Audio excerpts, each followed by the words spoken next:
تورينو اسم مدينة أوروبية ارتبطت بتاريخ مصر القديمة، وكشفت لنا أسرار 300 ملك مصري على رأسهم الملك رمسيس الثاني. تعالوا بينا نسمع القصة مع بعض. تبدأ القصة سنة 1630، وهي لما ملك سيفويا اشترى مائدة قرابين مصرية بتعود للعصر اليوناني الروماني ومزينة بمجموعة من الألوان الجميلة جدا واللي بترجع للمعبودة إيزيس. وهنا يقرر ملك سيفويا انه يرسل بعثة ايطالية لمصر لجمع الآثار والتحف المصرية.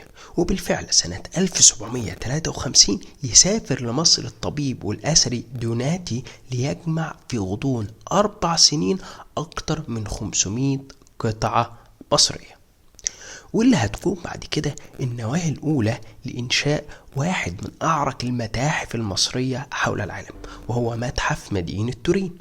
طيب تقول لي هنا، طب ايه السر في اسم تورين وارتبطت ازاي بتاريخ مصر و300 ملك مصري وعلى رأسهم الملك رمسيس الثاني؟ اقول لك ان سنة 1824 استحوذ الملك تشارلز على مجموعة دورفيتي المتكونة من حوالي 5270 قطعة أثرية، ومنهم 100 تمثال مصري وكمان 170 بردية. وهنا لازم نقف ونعرف ايه البردية المهمة اللي كانت موجودة ضمن 170 بردية مصرية في متحف تورينو.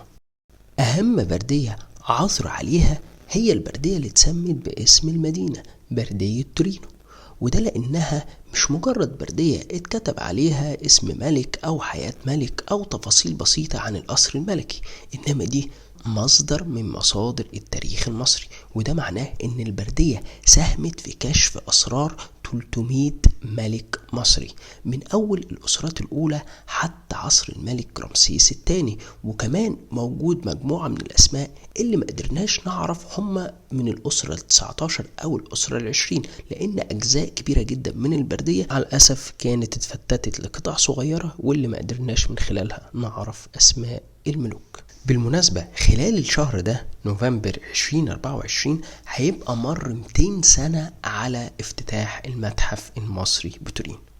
فهتلاقي طبعا في مدينة تورين كل الميادين والصور اللي موجودة في الشارع بتحكي قصة مصر وقصة بردية تورين. أتمنى كل الموجودين في إيطاليا أو كل الموجودين في تورينو بشكل خاص يقدروا ييجوا يزوروا المتحف ويتعرفوا على التاريخ القديم، وكمان يشوفوا الموميا وتاريخ الملوك العظام. وما تنسوش متحف تورين من أكبر المتاحف اللي بتحتوي على تماثيل المعبودة سخمت، واللي هتلاقوها منتشرة في جميع أرجاء المتحف. تحياتي ليكم، محمد الفار.